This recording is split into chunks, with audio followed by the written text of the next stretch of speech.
Familiarise With The Law, coming to you from Star Television. We broadcast live from our Media One, Center 3 Mama Street, Brookfields in Freetown.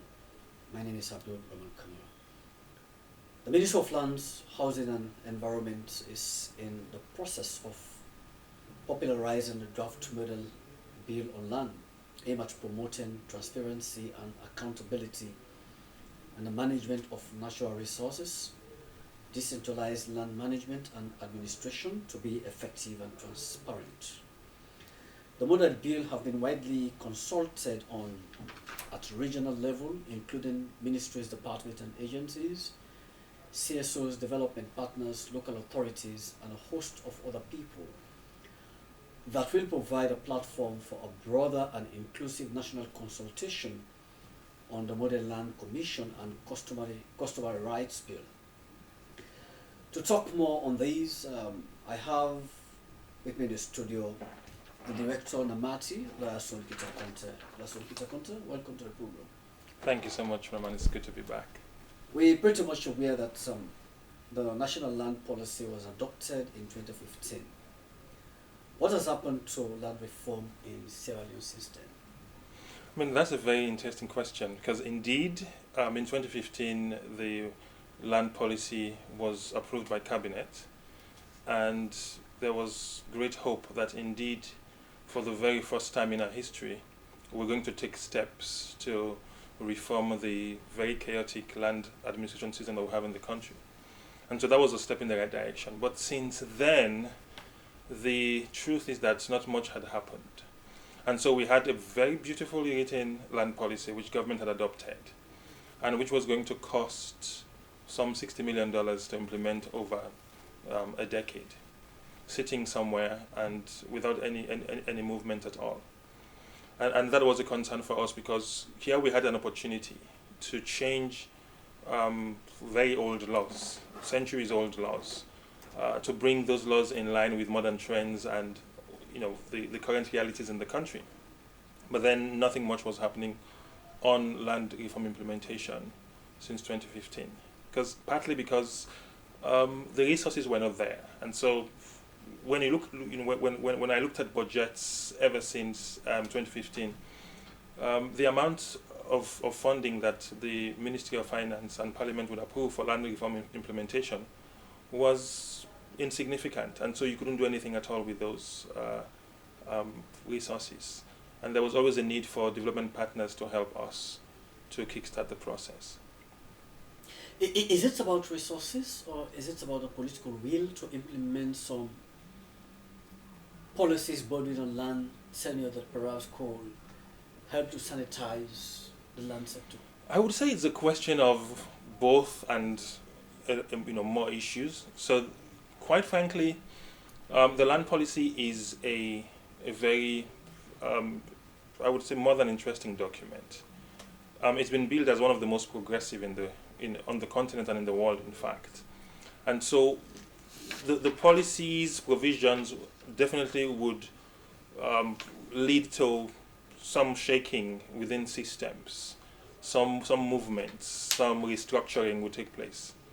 And you would definitely be forgiven to assume that perhaps some people may not like some of the provisions in the policy, but I think largely it's about resources, and because land reform is not a cheap exercise. I mean, if you look at countries like Tanzania and Kenya and Liberia, which is now embarking on land reform, the cost is not cheap at all, and so.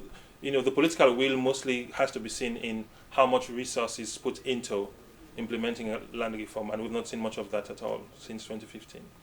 Well, coming down to the period 2019, a ramp of activities had really taken place, one among which is a process of working on the model laws leading to the present moment. When did this work start and how has it been? So yes, indeed, in 2019, things began to fall into place.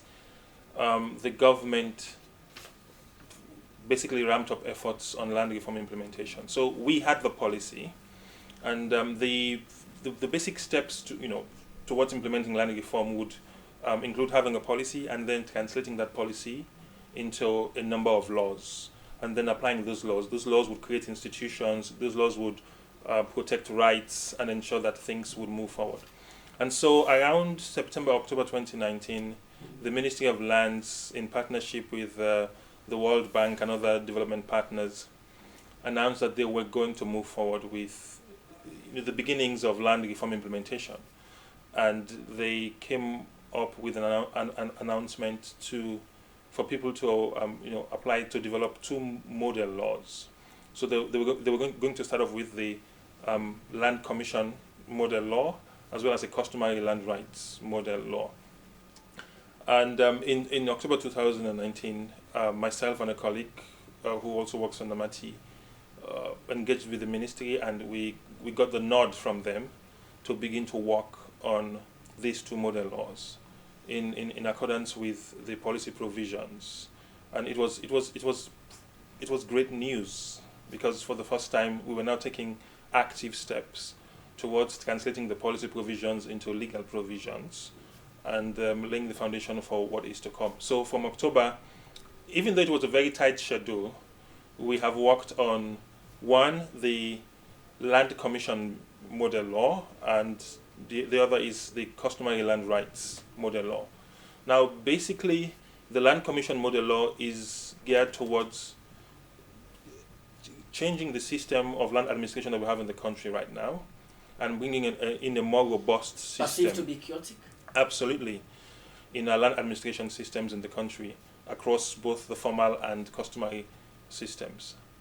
Okay, I know for today's discussion, we wouldn't have much time to delve into the model laws in detail, but let's attempt on a cursory glance looking at what the big issues that are covered in these two drafts. Absolutely. So I'll start off with the customary land rights model law. And so, one of the biggest things that this model law addresses is the issue of discrimination. Now, as I mentioned earlier, citizens of Sierra Leone have varying land rights in their country, and that should not be the case.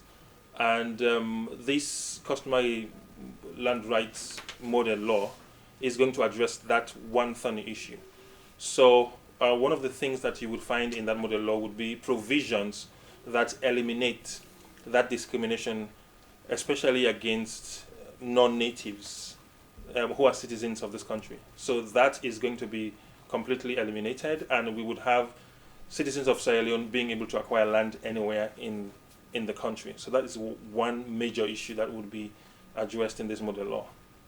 The other issue would be women's rights and women's access to land under customary law. Now, in some parts of the country, we have seen how women have struggled to be part of decision-making concerning their own family land.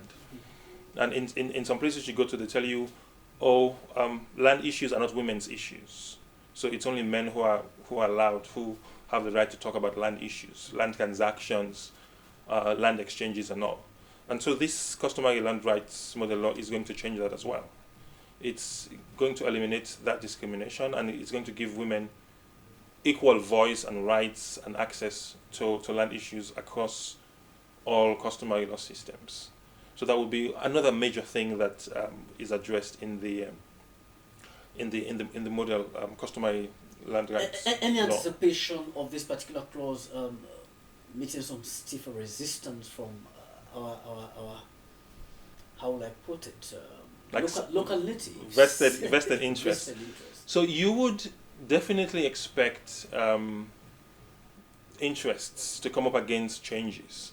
And so this is something we'll talk about again. We have gone to the 4 regions of the country to talk to people about these model laws, and we've gotten feedback from them. Land issues are troublesome issues, and so we don't want to bother them with it. So we told them if they have rights, then you shouldn't have any qualms having these provisions in the law that will guarantee them these rights in writing. So we definitely would have those pushbacks. But I think generally they do support the notion that women should have the same rights as men. And interestingly, some of them raise issues around what if the women marry and move to another home. Now that should not extinguish the rights of women. They're still part of the family that where they're coming from. So we do have some of these issues raised, but I think in the main we've been able to persuade people to understand that you need to ensure that women have rights for us to move out of the poverty trap and for them to be able to be part of decision making. So Nkisa, before we come to look at the role of the Ministry of Lands in this equation, I am keen to know what was captured within these two drafts, especially in a situation where multinational companies do come to invest and they go in for land acquisition. Most times those issues tend to be pretty much contentious. Absolutely. We've seen court cases risen as a result of all of these things. How did the two draft actually intend to address or eliminate those challenges? Absolutely. So when you look at the customary land rights model law, it extensively addresses the issue of investment in customary land.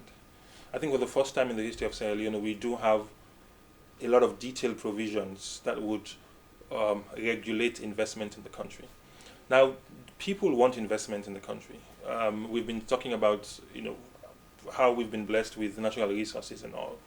But the truth is, over the years, over the decades, over the a century or so, we've not managed these resources properly, and so we are in dire straits right now. And we think that this is an opportunity. This land reform process is an opportunity for us to begin to correct those things that we have left without any attention. And so the customary land rights model law does contain extensive provisions on ensuring that investors behave responsibly, that they obtain consent from the people who own their land, that they sign proper agreements with provisions that protect the environment, that protect their livelihoods, that ensures that when they wrap up their investments, they don't leave the communities worse off. It contains provisions that protect them from displacement without satisfactory compensation or provision to put them in a position that is not disadvantageous to their lives and their livelihood. So it does contain a lot of provisions that would ensure that companies that are coming in actually behave themselves in a way that would be appropriate for communities and for the environment. Most often, the negligence on those multinational companies is on land reclaim. Absolutely. And so we do have very robust provisions in the customary land rights model law. So, for example, some of the things that the law is forbidding is investment in what we call ecologically sensitive areas or protected areas. And this is reinforcing what the National Protected Area Authority has been set up to do. So now the law is clarifying now that you should not have investment in those areas because these areas are key for us as a society, as an ecosystem. Because you can't be having investments that destroy the forests, that destroy hills, that destroy critical flora and fauna. So the model law is prohibiting investment in very sensitive areas. So there would be no-go areas for investments.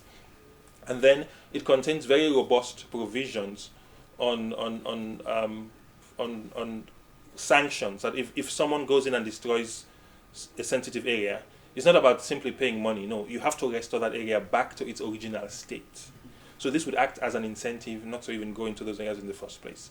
And critically, we're also putting the communities at the forefront of keeping the environment.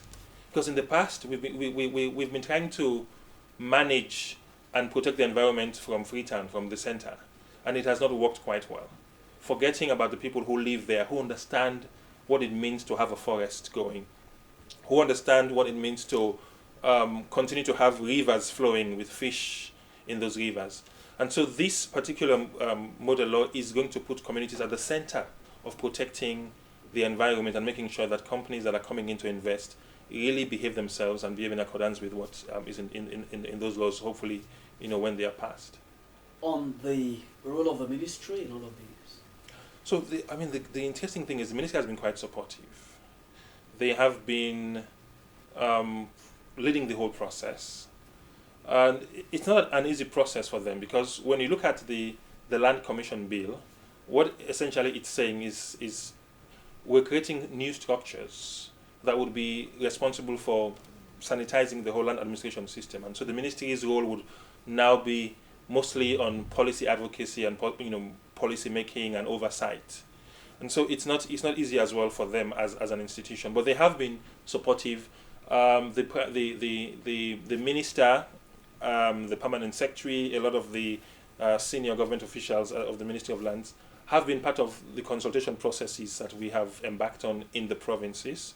They have constantly championed the provisions in those model laws, and I think they are going to support these bills through right up to enactment. And so I think it's a great opportunity for them, and they're showing leadership in this whole process. And I must say congratulations to the ministry. So in sum, this entire exercise is like ministry officials are saying we're questioning the old beliefs and we are forming a new opinion that will address the land issues in the country. So they have been quite upfront about the fact that we do have problems in land administration in the country. I think that is something that is clear, so everyone understands that, and they're also willing to try and resolve the problem, and so what I have seen over the past month working with them and going into communities has been a commitment to pushing for solutions to the myriad problems that we have in land administration in the country. And I think that is something that needs to continue. So we are encouraging them to continue to show this type of leadership. We had planned, the Ministry of Lands and its partners had planned to have a national land conference at the end of this month. And the plan was to bring hundreds of people together from across the country to take a final look at these model laws again, to get their opinions and to get their buying and their sanction. That indeed, let's proceed with this. But because of the issue of the COVID-19 and all, that meeting is now postponed indefinitely. But we will get back to it certainly when the situation across the world improves. So I would say the ministry has shown exemplary leadership in pushing through the land reform process. I completely understand that they've not gotten the resources that they require over the past years. But now we do have a number of development partners like the World Bank, like FAO, who are willing to support land reform efforts. And so I think that is a great boost for us as well, and we must take advantage of it. Okay. Let me take you to another point where there has been this deep-seated misunderstanding about the statutory role of government institutions. You look at the Ministry of Lands, you look at the Ministry of Environment, stroke the EPA, you look at the National Protected Area Authority, in terms of executing government functions. Everybody seems to be right to implement, having the statutory right to implement specific things. The two draft bills take into consideration the absolute rights as to what the ministry is ought to do and what the Minister of Environment is to do and what the NPP, their respective responsibilities. So the thing is, we are all occupying land. And I mean, even if it's for business, even if it's petty trading, it has to do with land. Even if it's about local government, it has to do with land. And so what I think the situation is for government to be really clear and detailed about how these institutions that have some responsibility over land or land-related issues work together in a way that is productive. It does not make sense for people to be claiming turfs and working at cross purposes. I mean, we have seen this happening time and time again, and I think it's unhealthy. And so one of the things that we're seeking to address in these model laws is to create an institution that would allow for these institutions to work together, to be a part of it. So the Land Commission model law, for example, is bringing together all of these institutions. So since they have something to do with land, let's bring all of them to the table on a regular basis in an institutional manner for them to make decisions about land. And so my view is not to seek to empower one as against the other, because that would create dysfunction in government, that would send mixed messages. Mm-hmm. What is important is for these ministries to have a platform, a common platform where they sit and talk about issues and they iron out differences and they work in the interest of the country as a whole. A common place perception. Absolutely. So we, the Land Commission bill, the Land Commission model law, for example, is creating that opportunity where you would have local government, you'd have Ministry of the Environment, you would have Ministry of Lands, you would have NPAA, you would have all of these institutions that have something to do with land being within the same structure to direct how the whole process of land reform would take place. Given that we've come to actually understand the purpose of each of the bills, but there are exceptions and challenges in all of the entire process. Sure, absolutely. So, one would be the issue of timing. So, when you have a problem and it keeps festering, the problem becomes graver and graver. And so, since 2015, when we had the bill, many things have happened on the ground. There has been land exchanges, there has been people claiming things. And so, essentially, what that means is you're complicating the problem. And when you begin to apply the solution, it means that you're going to be faced with a lot more problem than was there originally. So I think timing has been a problem for us, a major challenge. And of course, as I mentioned earlier, resources, because land reform requires a lot of resources. Without the support of our development partners, it won't be easy for the government to unilaterally fund all of these requirements for ensuring that the system is sanitized. And of course, you also have challenges with respect to those who are benefiting from the status quo. Currently, people are getting a lot of stuff out of the chaos that we have. And so they would lose out if we seek to sanitize the system. And so you would have those folks fighting tooth and nail underground, behind the scenes to make sure things don't happen. But my message is that they should not see this as a threat to them. Land reform is always geared towards improving access to land, improving decision making over land, improving land transaction in a country, without which we're not going to make any progress towards development. Because if we don't get the land question right, we don't answer it in a way that is satisfactory, then we're not going to be able to move to the middle income status that many governments have aspired to over the years. So what are the next steps for the land reform process? Well, as you know, we have this, COVID-19 situation, and I must, reiterate the messages that are going out there that we have to be careful. We have to wash our hands as regularly as possible, use soap, and whatever else that is at our disposal to keep the germs and viruses out of the way. We were supposed to have this land conference on the 25th of March, from the 25th to 27th of March, but because of the the directives from government, it's now it won't happen as planned, and so it's been deferred. But we would have that conference, and that conference would look at the current version of these two model laws, which we have worked on over the past 2 to 3 weeks, and we have enhanced provisions in these two model laws, and we're sending it out to everyone that's interested in looking at them, sending it out to the Bar Association, sending it out to CSOs, paramount chiefs, government institutions and agencies. For more inputs and contributions? Exactly, yes. If they could look at it and see how it could be further improved. It's a great, they're both great drafts right now, but then they could always be improved.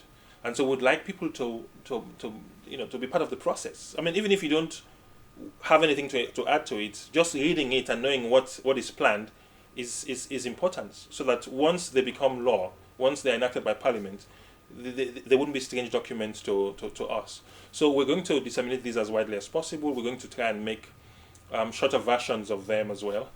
We're going to, where possible, consult and raise awareness across the country on these two drafts.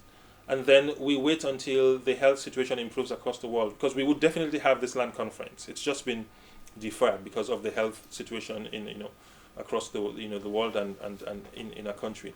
So that would be one major step that would have. The land conference would bring together people from across the country, paramount chiefs, landowners, land users, companies, government agencies, development partners, local government, everything. Everyone would be brought in, and for them to take a last look at these two documents before they are sent to the Ministry of Lands officially as model bills or laws that they could then use for purposes of bringing the land policy to life.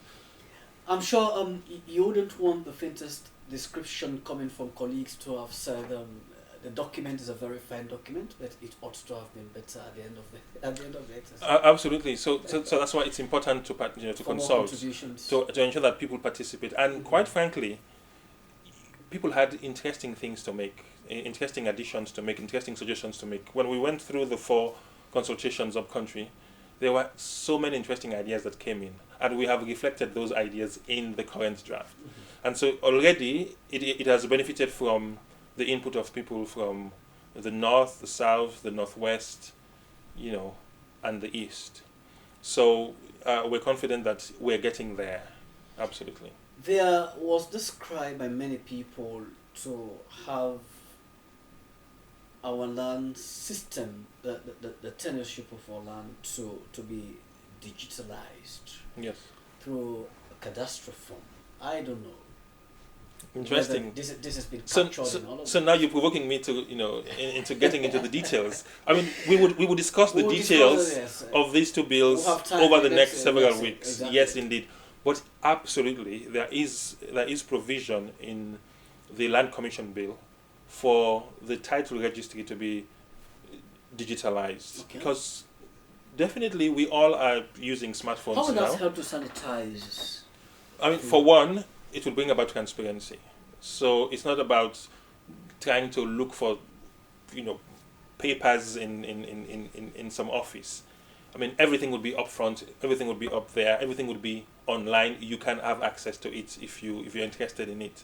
And I think apart from transparency, it also creates some sort of security. Mm-hmm. Because the fact is, when you go to the registry at the Administrator General's office, there is always the risk of a fire accident happening. And if that happens, all of the data that we have there, all of the documents would be lost. And so it's important for us in this day and age to begin to think about digitizing all of these paper documents. And we don't have that in place at the moment for the land registry, or for the title for the documents registry at the registrar's office. And so indeed the draft is calling for and is pushing for a digital system of land, of cadastral and land registration. And so you would be anywhere in the world, and you can access land information in Sierra Leone and get to know who owns what plot and where that plot is. So yes, indeed, one of the key things in the Land Commission Bill is the establishment of a registry, a title registry, and a cadastral system that is also digital, that will ensure that we can have access to those information whenever we want to, anywhere we are in the world. The deep-seated confusion on land matters over time that has led to litigation congestion in courts is the aspect of be it a state land or private land. How were those issues penetrate? So, I mean, that is only one aspect of it. The other major aspect is confusion over who actually owns the land because of the nature of the system. What we have registered would be documents and not title to land. So you have situations where a single piece of land could be claimed by 10 different people, Mm-hmm. and they would all be able to produce a conveyance signed by someone and registered at Roxy Building. Mm-hmm. And so they would all have their documents. Mm-hmm. And so the challenge is who owns the land. So the current system that we have allows that to happen. But what we're proposing in the Land Commission Bill is a system of title registration, which would get rid of all of those uncertainties and challenges. So once someone says that this is my land, you, the buyer, would be assured, completely assured, that indeed this land belongs to the person. So that is the advantage of having a title registry as opposed to a registry of documents. And that's one of the major things in the Land Commission bill, that we would have a title registry, and we would sanitize the issue of documentation, and that would definitely take a lot of strain from the courts. So once we were able to set that out, we wouldn't have court cases anymore on issue of title to land, because at the moment the court is burdened with a lot of those issues. And of course, as well, on the issue of state land and private land, that is also clarified in the in this draft, because we want to be sure that the state is not fighting its citizens over land, because ultimately land belongs to the citizens. The land belongs to all of us. The state is merely the entity that is in charge of it for us, but the land ultimately belongs to us. And so, yes, indeed, there are a number of key issues that are plaguing the system currently that have been addressed in these two model laws. Perhaps the most interesting aspects could be a situation where your colleagues, the association you belong, the Sierra Leone Bar Association, have challenged the Ministry of Lands at a given point that when you normally talk, in this case the Ministry of Land Repossession, you have to be very much clear that you cannot do it all by yourself, but rather derive authority from the courts. I'm wondering as to whether these draft bills critically looked into it and try to eliminate all of those challenges. So, I mean, we have institutions for a reason. We have the rule of law for a reason. And we have it because we do not want actions that are determined purely on your belief. I mean, as a society, we exist because we have rules that govern our conduct. We're clear about where to go if someone hurts me, if someone takes my property. These are the actions I can take against that person. Otherwise, I could easily say I would fight you because you took my property, and that would lead to chaos. And so when we have these institutions in place, when we have these rules in place, it is important that they are followed every time, not some of the time. Because if we don't follow them every time, then we're laying the foundation for chaos. And I think it's very important, where the rules are clear, that those rules be followed. And one challenge we have with existing laws on land in the country is that they're not very clear nowadays, because many of them were passed 100 years ago, 120 years ago. And so we've not been in the habit of reviewing them and looking at them and bringing them up to speed with changing situations. Take Freetown, for example. Freetown is probably the most populated stretch of land in Sierra Leone. Okay? And if you look at the size of Freetown, it's minute compared to the rest of the country. Freetown would be around 525 square miles. Okay? But the rest of the country is 29,000 square miles plus. And so we have a lot of people coming into Freetown to live. So there's population density issues here. Land becomes, access to land and possession of land becomes a very critical issue. And we have not developed our systems to address these movements, this migration of people from rural to urban areas. And it's high time we change those laws. And I think when we change the laws, it is more important for us to abide by those laws. And if we do that, I think we would eliminate confusion and mistakes. Because, as a government, you want to set example. Because the government should be the first person that seeks to uphold the law, that seeks to abide by the rules. And so once the government does that, it sends a clear message to the citizens that if we as a government are upholding the rule of law and abiding by the rules, then it means everyone should. And I think that should be the case irrespective of who is doing what. I mean, your intentions may be noble. You may want to do good, but if the process is faulty, then the whole notion is questionable. So my point on this would be that it is important that we comply with the law. Sometimes the laws are bad. We still have to comply with them, but we need to change them very quickly. And in this case, I think we have an opportunity for us to change the laws that we have on land for the good of the country and for improved transactions. I'm pretty much keen to know when this nationwide consultations were ongoing, the things that were raised by, you know, people of country in terms of what is expected in the final documents, were those issues pretty much challenging? So in the main, everyone seemed pretty satisfied with the content of the two model laws. Now the women were absolutely excited about the provisions on non-discrimination and the fact that we are now putting power in their hands. So it shouldn't be otherwise because they've long been deprived. Absolutely. So they're absolutely excited about that. Across various communities, they also think that they should have a role to play in protecting the environment. And so the provisions in the law that allows them to develop their own rules to protect the environment and was absolutely it was exciting for them as well to see that in the bill. One of the key things that we're doing in the customary land rights model law is to actually vest the land in the people that own the land. So family land is now going to be vested in the family. So the families would now be the ones you deal with if you want their land. Because at the end of the day, they would be given title. They would be given documents to show that this land belongs to the Kamara family or the Bundu family or the Foreka family. So you no longer deal with an individual? Because most land in the provinces is owned by families. Mm-hmm. Now, if the families decide to give it or to transact with an individual, then they would transact and that portion of land would then be held by the individual. But families from, once the bills are passed and the laws are enacted, they would now be vested with rights over their land.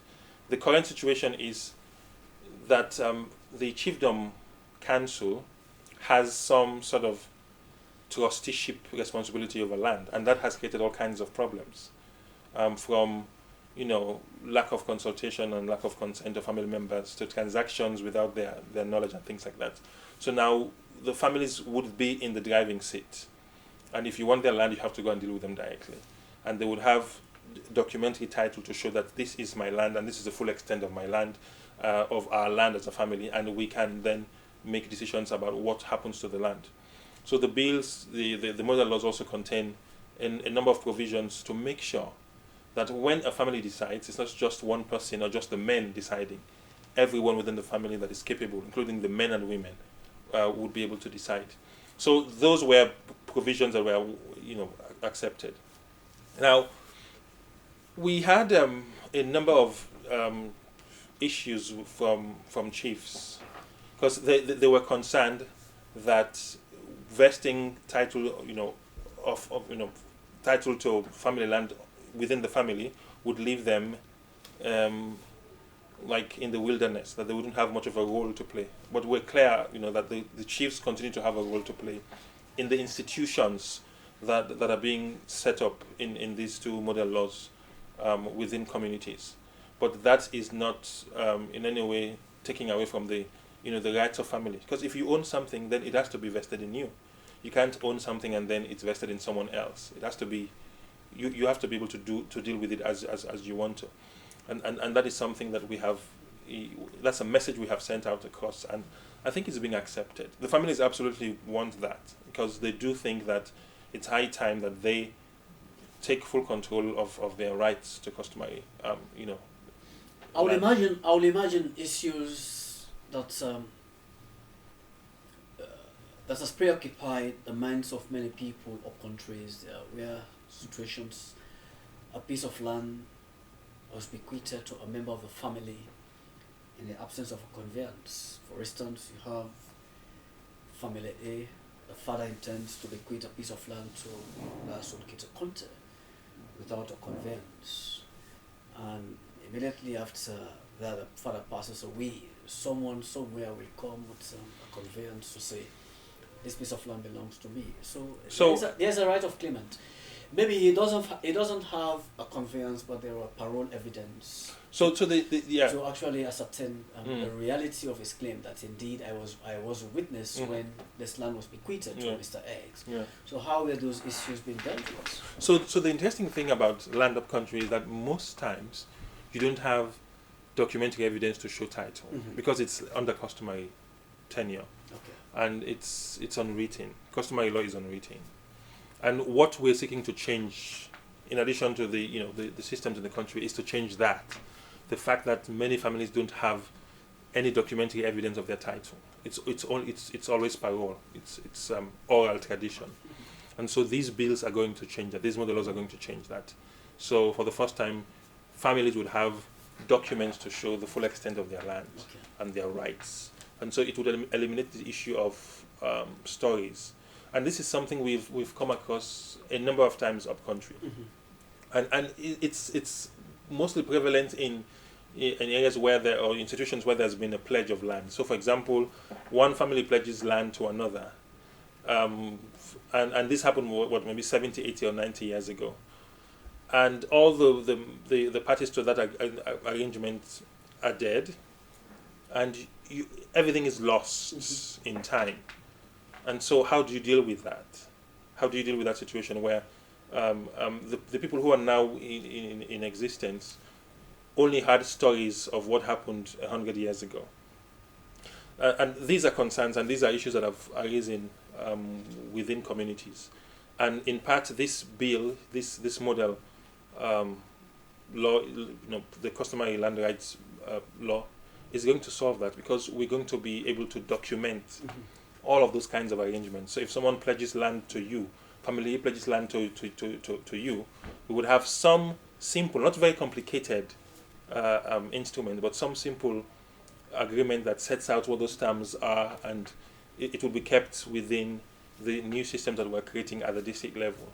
So we would bring a lot more certainty to land transaction and land holding under customary tenure, because at the moment we've seen people doing conveyances for land up country, which really is not the proper thing to do, because it's under customary law you don't have documents, but we're going to address all of those, and they've been addressed in the bill, in fact, to ensure that whenever there are transactions, whenever someone makes a pronouncement, something is captured and it is kept in the records for posterity.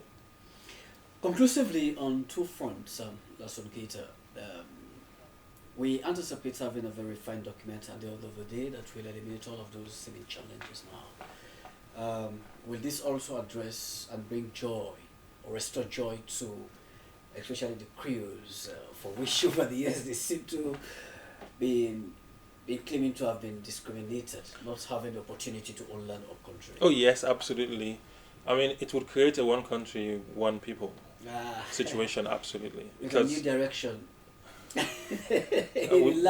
least in the land system. So every citizen would be able to access and own land across the country. So that is something that I'm looking forward to, and I think that would be a proper correction of history in the country. And certainly, this is just the beginning of this process of land reform implementation. And it's not always an easy process. So it requires resources, it requires commitment. And I think most importantly, it requires the involvement of the public. And this is why we're going to be coming across to the public over the next several weeks on these provisions, because we want them to understand what we are seeking to do. But there's a critical component that seems to be left out in the wider consultation, the diaspora community. How will they understand that this process is ongoing? At the end of it all, when it will have been materialized, this is what we stand to benefit. Well, that's an interesting dimension.